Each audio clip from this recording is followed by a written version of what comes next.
Josefina, en información también de último minuto a nivel internacional, te platico a ti y al auditorio que el comandante de la Guardia Nacional de Ucrania, Mykola Balan, dimitió hoy tras el incidente protagonizado por uno de los efectivos de este cuerpo que mató a 5 compañeros e hirió a otros 5 en la ciudad de Dnipro, en el este del país. La renuncia fue anunciada por el propio Balan, afirmando que dado que el comandante es responsable de cualquier acción, buena o mala, esta escribió un informe al Ministerio de Interior pidiéndole al presidente de Ucrania que acepte su renuncia y lo destituya como comandante de la Guardia Nacional. También, según él, el comandante del regimiento donde ocurrió la tragedia y su adjunto de personal y el jefe de personal fueron suspendidos durante esta investigación. Por su parte, el presidente de Ucrania, Volodymyr Zelensky, pidió hoy a Occidente que no aliente el pánico sobre un eventual ataque de Rusia, porque da la sensación de que en el país hay tanques en las calles y la gente sale huyendo cuando no es así. Indicó que el mensaje de que haya una información equilibrada sobre la actual tensión en la frontera también lo trasladó al presidente de Estados Unidos, Joe Biden. Señaló que aunque no haya ataques en las calles, la sensación es esa, debido a la imagen que crean los medios de comunicación, por lo que recalcó que no necesitan ese pánico. Zelensky también pidió a la OTAN decir abiertamente si la antigua República Soviética ingresará en el bloque militar pese a la negativa de Rusia. Durante la última semana, las autoridades ucranianas afirmaron en repetidas ocasiones que no observan ninguna amenaza del ataque de Moscú. En otra información, Argentina llegó a un acuerdo con el Fondo Monetario Internacional para refinanciar el préstamo que el organismo otorgó al país en el 2018, según lo informó el presidente Alberto Fernández. Argentina ha llegado a un acuerdo con el FMI el mismo día que debía pagar el primer vencimiento de este año de su colosal deuda con el organismo de 44.000 millones de dólares. Así lo ha anunciado el presidente Alberto Fernández.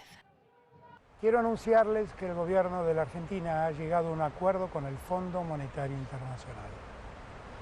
Gobernar es un ejercicio de responsabilidad. Sufríamos un problema y ahora tenemos una solución. Teníamos una soga al cuello, una espada de Damocles, y ahora tenemos un camino que podemos recorrer. Sin acuerdo, no teníamos un horizonte de futuro. Con este acuerdo podemos ordenar el presente y construir un futuro. Argentina debía pagar este viernes más de 700 millones de dólares de vencimiento de su deuda. Según Fernández, el acuerdo, cuyos detalles no se conocen, no impone llegar a déficit cero ni relega el gasto social. En la calle, manifestantes pedían simplemente que no se pagara.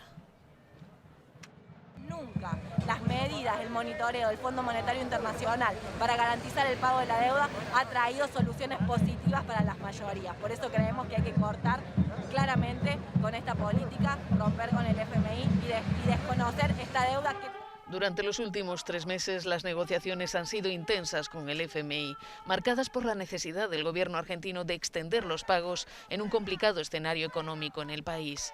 El 40% de la población se encuentra por debajo del umbral de pobreza y la inflación superó el 50% el año pasado.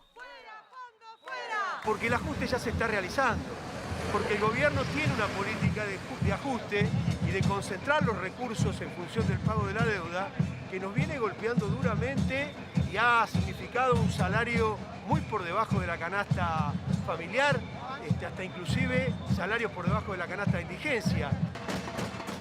No obstante, la economía argentina se está recuperando con fuerza del impacto de la pandemia. El crecimiento del PIB en 2021 fue del 10%. El gobierno de Fernández pedía precisamente al FMI que no frenara con sus exigencias la progresión del país.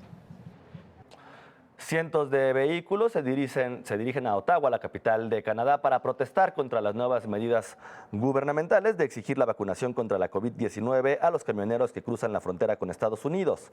El convoy que llegó este jueves a Toronto está recibiendo el apoyo de numerosas personas que lo saludan en su ruta desde puentes y aceras.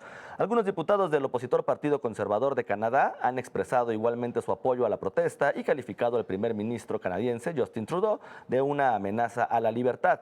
Canadá y Estados Unidos anunciaron que hace 2 semanas los camioneros que cruzan la frontera de forma habitual para transportar mercancías entre los dos países van a tener que estar vacunados. Además, un juez peruano ordenó este viernes 18 meses de impedimento de salida de Perú para 4 directivos de la petrolera española Repsol mientras avanzan las investigaciones por el derrame de crudo en el mar el pasado 15 de enero.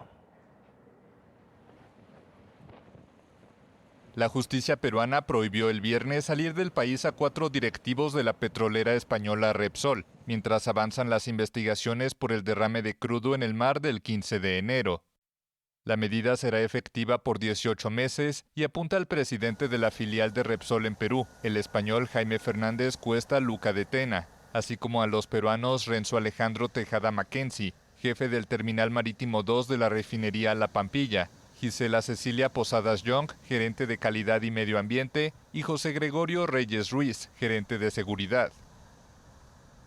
Es asegurar que en la investigación estén presentes los implicados. Si es que, ojalá no ocurra, si es que faltara, pues no podríamos tener la versión de ellos y además que ellos puedan contradecir, ejercer el derecho a contradecirlo.